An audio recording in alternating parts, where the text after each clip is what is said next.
Hey guys, welcome to episode 10. In today's podcast, I have a really cool guest, Javier Echeverria. We met 3 or 4 years ago, and he's got a really phenomenal story, something that I think a lot of people should understand about agriculture. When you look at careers and you're trying to decide as a college-age kid or even mid-career, and you're looking to shift to something else, a lot of people look at agriculture and they're like, man, I don't want to do that, and it can't pay well, and there's not that many opportunities. And I'm here to tell you that there are lots of opportunities, but you don't want to just hear that from me. You're going to want to hear that from other people who have experienced that, who have had these real life experiences and this upward mobility within their careers. And I think it's important to understand that, but I also want Javier to talk about how he did that, so that if you are in an ag career or any career for that matter, you can see the path to improve your rate of pay, to improve your lifestyle, to do side hustles, to do all of those things that can really change your life. And more importantly, like all of us are doing, we're hoping to make something better. I know that I am. I'm trying to make something better for my kids. So if I do the right thing and I make the right decisions, hopefully they have a leg up. They can stand on my shoulders and they can do something better. I know that's how it's worked for me. I know I've seen it work for lots of other people. Would you agree, Javier? I'm 100% on board with that. It's building a legacy for our future and next generation and teaching them what hard work is and anything's possible, right? I think we are in one of the greatest countries and where there's possibilities limitless. Absolutely. So tell us a little bit about yourself. So do you remember, how did we meet? I think I just called you out of the blue. Yeah, it was just a call about some operations questions, and now we're here today. Yeah, and Javier had the reputation of knowing his stuff, like really knowing what he was doing. And that, networking has always been important, will always continue to be important, and your reputation precedes you. Yes, I mean, it's the amount of hard work you put in and making sure that you're doing what you're saying you're doing. And that goes a long ways, and people will recognize it, and it will pay off in the long run. Okay, so tell us how you first began. Well, tell us a little bit about yourself, first of all. Introduce yourself. So I'm Javier Echeverria. I was born and raised in Mexico. I came to the U.S. My parents brought me to the U.S. when I was 9 years old. And then we moved to a small town, Hermiston, Oregon. And why do they pick Hermiston, Oregon? My mom's brother lived there, so Okay. we moved in with them. Okay. Tough times when you came? Definitely. It was a lesson. Tough times were growing up in a country where you're limited to what you can do. So I brought that always stuck in my head when I came here, and my parents brought me here for a better opportunity for growth, right? So that's always been my drive and my motivation. And at a young age, we had some rough times, and when I think I was there was certain things I will never forget growing up in Mexico. And when I was 7, we went through a really rough time financially. And I told myself that I was going to change where we were going as a family, right? At that moment, I didn't have a plan. I didn't know what I was going to do, but I told myself that I was going to do something, right? So when we came here, I always put in the worked a little harder than everybody else to get where I wanted to go. Yeah, you know what that reminds me of, and it's so true. The Millionaire Next Door. Have you read that book? I have not. Okay, so The Millionaire Next Door talks about the most likely people that surround us that we don't recognize that are most likely to be millionaires. But on that list are immigrants. The probability actually of you being a millionaire is higher for you than it is for me, from a strictly demographic standpoint. And it's because of that work ethic, because you've experienced a world unlike what I might have, right? Yeah. That's the silver spoon, or not lacking things. So it can remove the motivation for some. Yes. So yeah, anyway, phenomenal book. If you're on the podcast, listen to this, The Millionaire Next Door. I can't remember the author's name, but it's a phenomenal book, and it talks about that the immigrants' experience and how their culture and experiences help them actually to do better. So if you're an immigrant, and I see this a lot, usually immigrants have that perspective. I think a lot do, that they can win here in the U.S. Yep, no, definitely. I mean, there's a lot of opportunity, and it's everything about the amount of work you put in. For sure. So what I want to talk about here for a second is careers. Like, so what are your career paths into agriculture? And I'll talk about that, and then we'll ask Javier about his experience a little bit more directly. But when you look at agriculture, there's so many different places that you can work within agriculture. You can be an agronomist, right? You can be working in the fields every day. You can be a farm manager. You can run the business side of the farming operations. You can be an operations manager. There's packing facilities and processing facilities and so many different things where you can run an operation, just like you would imagine running a factory. Well, farming production today is a lot like a factory in the aspect that there's lots of automation. It still requires significant amounts of people. There's still lots of big equipment doing really cool things, and you can really be valuable in those careers, and they pay fairly well. You also have to you've got accounting, and you've got lawyers, you've got sales.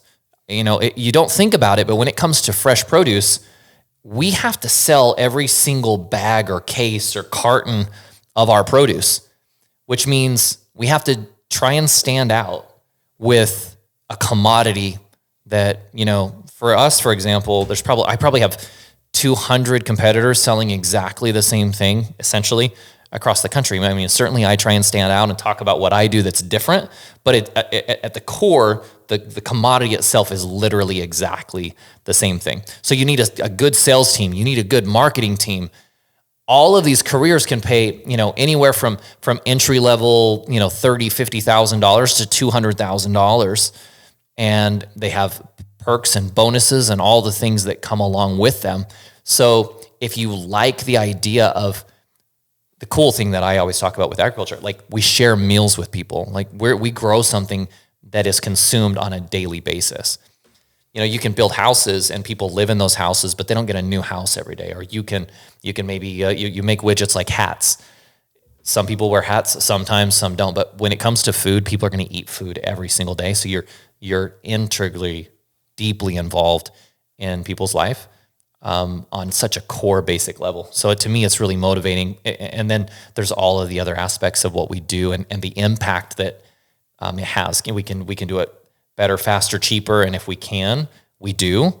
In the United States, we expect cheap food, right? So that's another part of what we have to do. But there are lots of careers. If you're looking and wondering where to go, what career to be in, this is one. So then, not everyone, Javier, has the opportunity of college. Did you go to college? Yes. Okay. So that helped, yes, right? To get started. To get where you are today, would you say you had to go to college? My point of view, no. I feel like I did not need it. If I had had a college education, I wouldn't need it to get where I'm at today. It would have taken a little longer, or not even? Maybe the same, because you spent 4 years in college. Yeah. Honestly, I think it would have probably been about the same pace. I don't think it changed anything. The biggest thing I think is work ethic. Work ethic is going to open a lot of different doors for you. Okay, so when you say work ethic, first, so I'm gonna write this down so I don't forget it, because that's important. There's work ethic, which obviously is critical, but aside from work ethic, what you had to have the work ethic and the ability, the willingness to do the work. Yes, but you also had to have like the belief that you could work your way up, right? Yeah, I mean, work ethic, ability, believing in yourself, and most importantly to that thing, you have to have people that are going to mentor you and believe and see your vision as also, right? That's important. You might be putting in the work and have to believe in it, but if other people don't see it, it's going to be difficult to achieve that. Okay. So let's start, can we go through your path, like start to finish, when you first started and relative, it's pay scale is going to be hard, guys, because we're talking, over, I don't know, when did you start? 15 years 15 ago. years. Yeah. Like when you start trying to talk about what you made 15 years ago, those of you that like what we started at, us old guys 15 years ago in our careers, like I started 16 years ago, what we started at, you would just laugh at, right? I mean, because it just seems so cheap. So we'll still start there. Maybe relative. What do you think? I mean, I started at $9.25. I started at $5.25 an hour. It's $5.25, but not 15 years ago. Yes. You started at 525. Yes. Okay, well, let's see. I was making more than him. 925. Okay, which probably today I would say 15 bucks. Yeah, 15, 16 bucks an hour. Okay, Yep. okay. So we'll try and keep it in $2022 forget the inflation side, okay? But we'll try and talk $22. So you started 15 years ago doing what at about starting wage in today's world, which is 15 bucks. So 15 years ago, I started as a bin washer, a processing facility / farm. And I did that part-time because I was attending school at the same time. So after school, I would go there, work 6 hours, go home, do my homework. And I did that for 2 years. And so a bin, you're just like power washing bins Power out? washing bins all night. Okay. And through the winter, every day, it was an experience. Okay. So then from there, and that was 15 bucks an hour. So can you go through year 0 through year 15 and kind of what you did to stand out, what the opportunities were that came? So let's give people a template, like maybe if you can think of steps, what those were, definitely. What can you do? So as obviously, first step was a bin washer. I did that for a couple years. As I got out of school, I started a full time. I became a forklift driver. I got a $2 bump pay. So now I'm at $17 an hour. I did that for a couple years. One day I'm driving the forklift. One of the managers pulls me off. He said, "Hey, are you bilingual?" I said, "Yeah, I'm bilingual." He was, "Would you like to have some kind of supervisory position?" And I said, "Definitely." So I got off the forklift, took me into the office. We had a conversation, and I became a shipping lead at that point. But he saw you and asked you. So were you because I tell people 70% of it's just showing up, right? Yes. Honestly, if you show up every day at work on time and just do your job, you're doing better than the majority.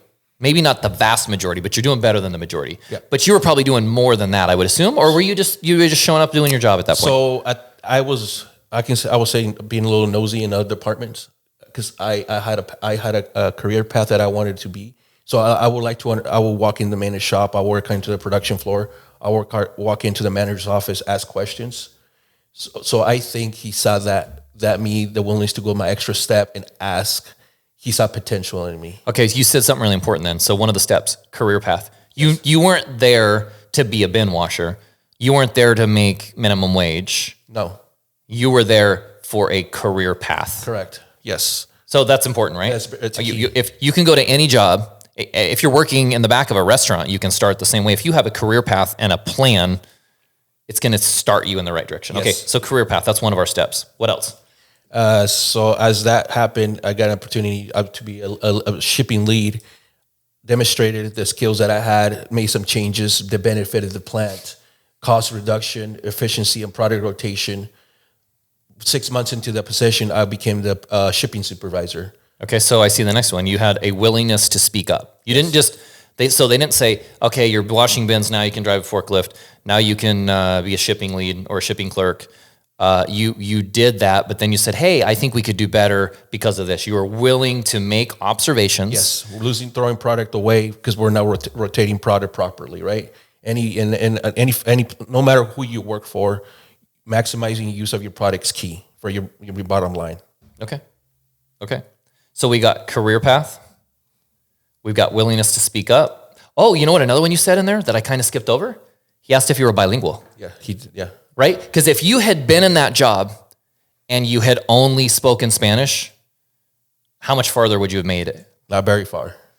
I've got great people that work for me, and one in particular right now is studying English because he's probably heard me say this, but that's a limitation for you. If you speak only, non-English, I'm going to use that as anything. It doesn't have to be Spanish, but if you can't speak English, it's still going to limit you. Correct. You can communicate great at work, probably. You can communicate very well in the community, probably where you live, especially in our areas out here. You don't ever have to learn English.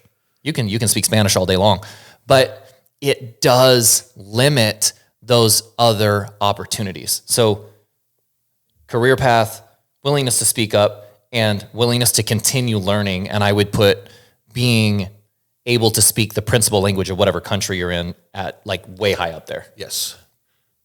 And as things progress, even when I was in shipping a supervisor, I still we had daily meetings where we met with production, sales, operations. So I listen, paid attention what they're doing right and what they're not doing right. So learn from their mistakes and learn also from what they're doing right, so you can implement that in your department. So made those changes. 2 years into it, I got offers as a production manager, and I took the job, made some changes. At that point, we had significant amount of employees, right? So an employees, it's always something difficult to you gotta be efficient. And when people don't show up to work, you're not producing the amount of product that you gotta produce to ship out the door, right? Mm-hmm. So one of the biggest things that I saw opportunity for automation at that point. We implemented some automation equipment, made some changes. It worked out. And you did it that fast, or did you get that production job? What do we call? What was the title of that? Production manager. Production manager. So you got the production manager job, but you must have already been working in production, so that when you were the production manager, you're like, okay, well, this can be improved, this can be improved, and this can be improved. So I wasn't working directly with them, but I was always walking around, looking at things, understanding it. Right. It's really important when you have a career path for you to understand the whole operation from the beginning to the end. That you become an asset to a company, and it's really important for you to learn it firsthand, hands-on, right? I think a lot of now these days people get confused. If you're a manager or you work in the office, you can work out of your desk and the facility or the company is going to perform. I disagree with that highly. I feel money's made on the floor, right? The more presence you have on the floor, the more respect people are going to have for you, and they're going to see that you're willing to do what they're doing. And they're going to work with you and to make you successful and make everybody around you successful. Right, you're on their team. Yes, you're on their team. Yeah. So you said, I made the observation. So you were always willing to try new things, right? It wasn't like, hey, I'm a shipping clerk, so I don't want to do production, or I'm a forklift operator, so I don't want to try shipping. You were willing, yes, to try new things as well. And then I got to read my own writing here, guys. This is bad. Oh, understanding the business beginning to end, and that's actually. I think that is huge.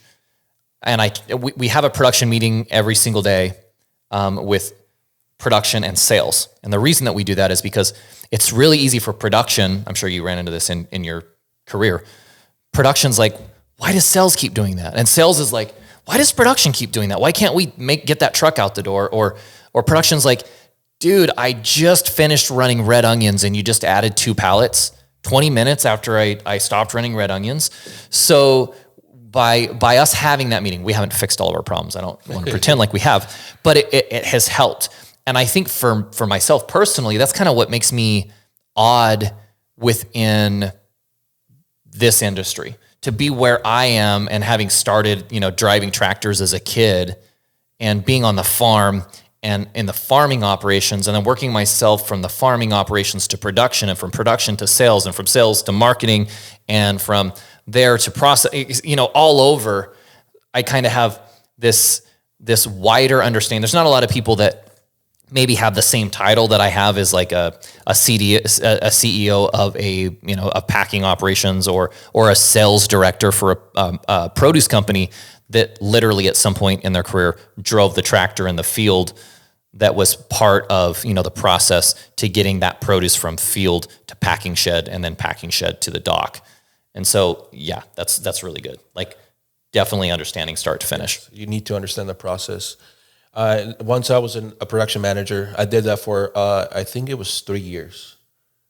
Made a significant amount of changes for minimizing costs, minimizing overhead.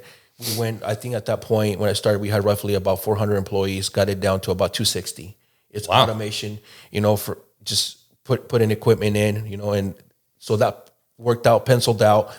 And then maintenance manager left, and I got an offer for the maintenance manager position. I took it, went in there not knowing a lot about mechanically. I was not very mechanically inclined, but I understood what it needed to be done to reduce downtime and make more profit, right?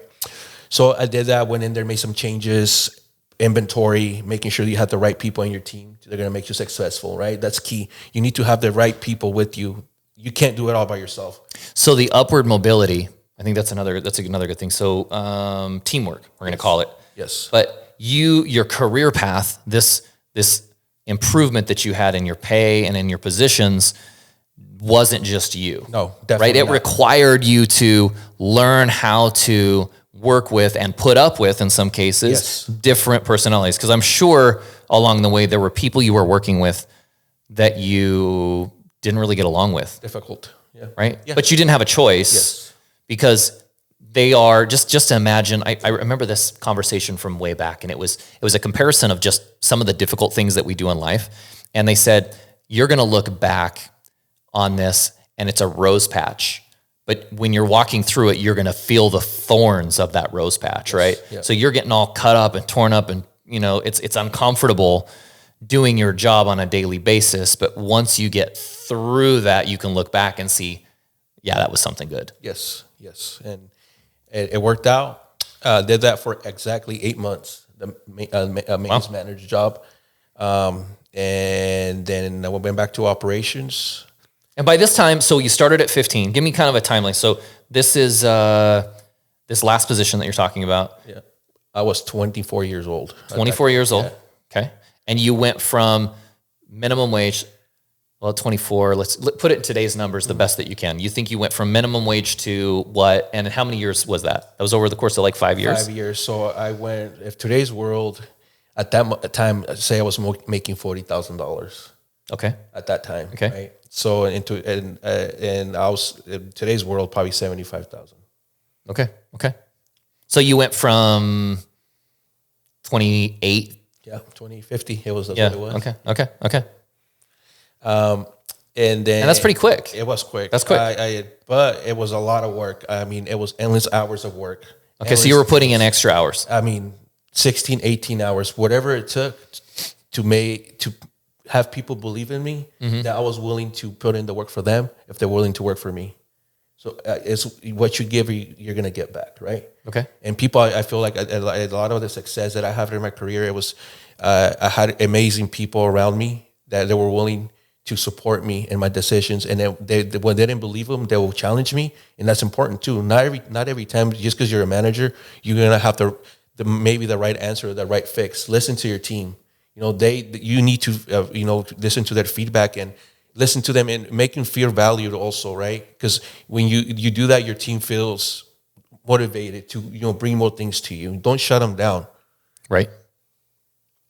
Okay. So then from there you went, what were some of the next steps? And can you make any observations? Like, we've gone through all of these, these steps up to now. Is there anything that has come to mind? You're like, oh yeah, I definitely need to mention this. Because what I think is interesting is you're going through the steps that you took on your career path, but I can identify all these things that you were willing to do, and we're seeing the results, right? Because you're working your way up.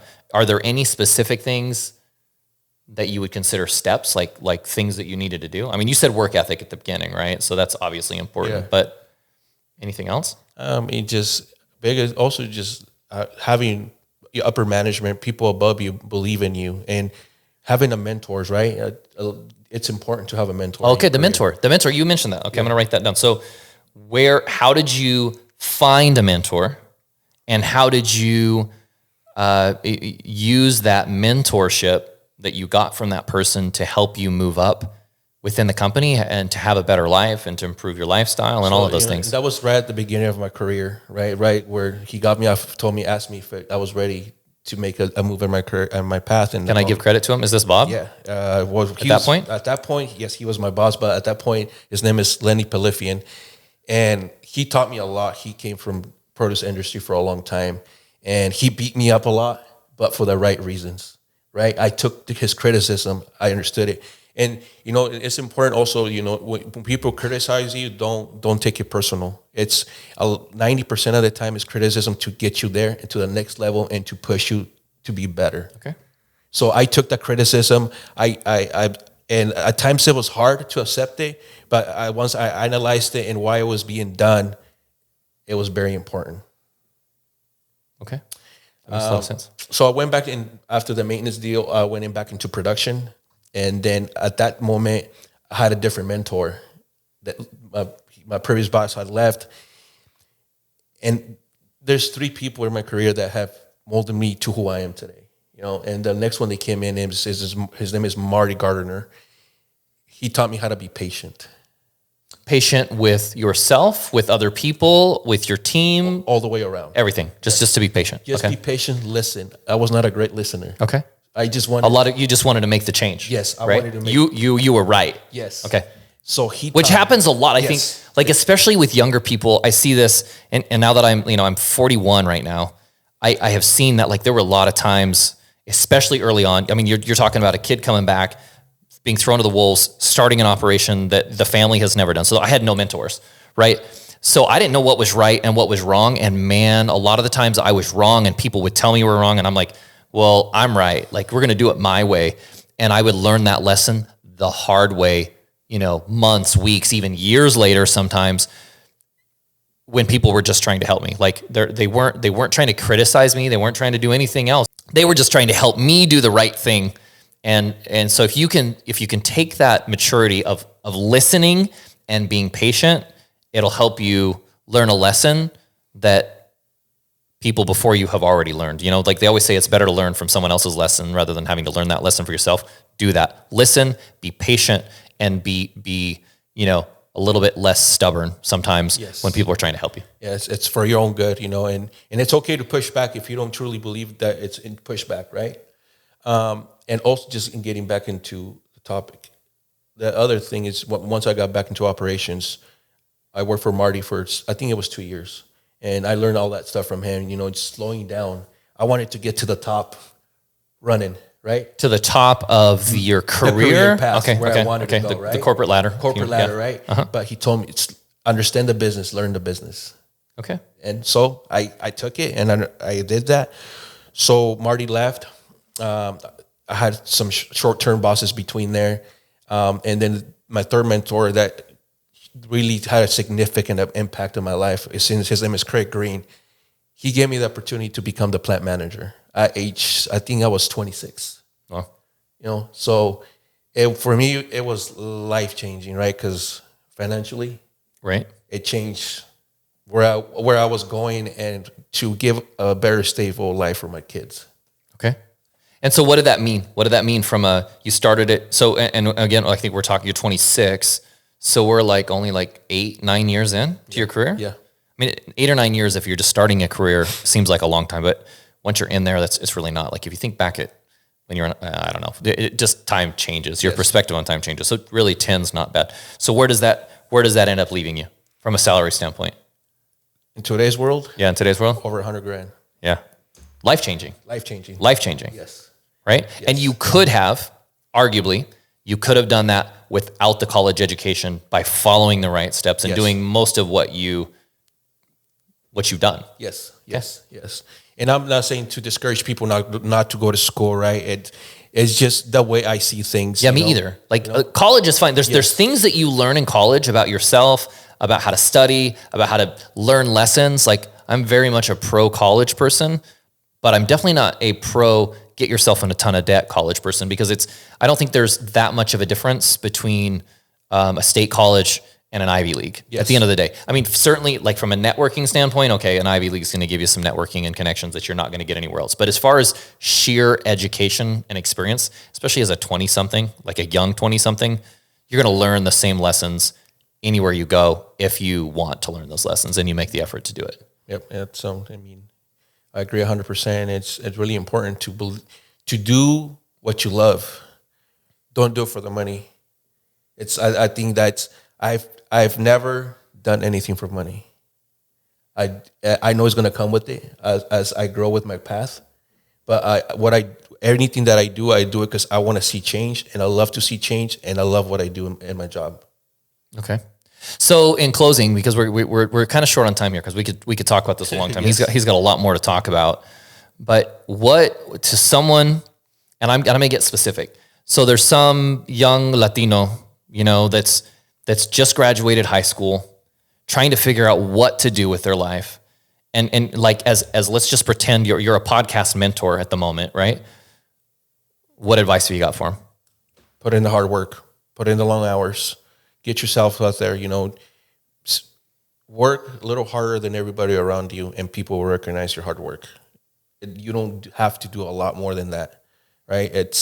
We live in a society that a lot of us, or a lot of people feel like they're privileged and they don't have to do that. And I think even more so today. Yes. Like, I mean, in this world at this moment in time, if you just put in that little bit of extra time in your job and that little bit of extra effort, the shorthanded, like the lack of labor, man, those of you who do a good job over the course of the next 5 years and 10 years are going to do this.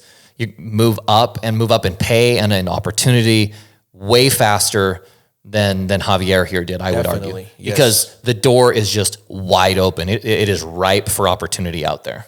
Yeah, there's a lot of opportunity for everybody. You just have to want it and know what you want to do. Javier, thank you for taking the time to be on the podcast. This is the idea of the Produce Common Sense podcast, is to just let people understand as much as possible about agriculture, about what we're doing, about why we do it, about the passion that we have. And, you know, I come at this as a farm kid, having grown up in agriculture, and this is traditional. I mean, this is part of the tradition of my family. And then you have Javier that comes from Mexico that starts this as well. But what we have in common is passion. And passion is what needs to drive us. It's what you got to have some sort of drive. So, you know, I'll wrap this up in a pretty bow here, and I've got 11 steps. No, I have 10 steps. You did perfect. I got 10 steps because there's an extra 5 right here that I didn't use. And I'll give you these 10 steps of what you can do in your career, whether it's in produce or elsewhere, to open those opportunities. Because I think in like the restaurant industry, everything that you said applies almost perfectly. Like, you could almost do everything the same. And I always look at, like, if you're a waiter or a waitress or a cook in the back of the kitchen, there's no reason that you're not a restaurant manager. And then there's no reason that you're not the regional manager or the district manager, or all of those things. If you understand, like, all of these steps, I mean, like, especially understanding the top to the bottom, like the entire process that you mentioned, if you do those things, regardless of the career, you're going to see it. If you've liked what you've heard today, please come and subscribe. Give us a review. Let me know the other things that you'd like to hear, and any suggestions for guests or interviews that I should be doing as well. Again, I appreciate you being here and being along for the ride, and I want to thank Javier for coming to the studio on a Saturday to do a podcast like this one. We'll see you guys.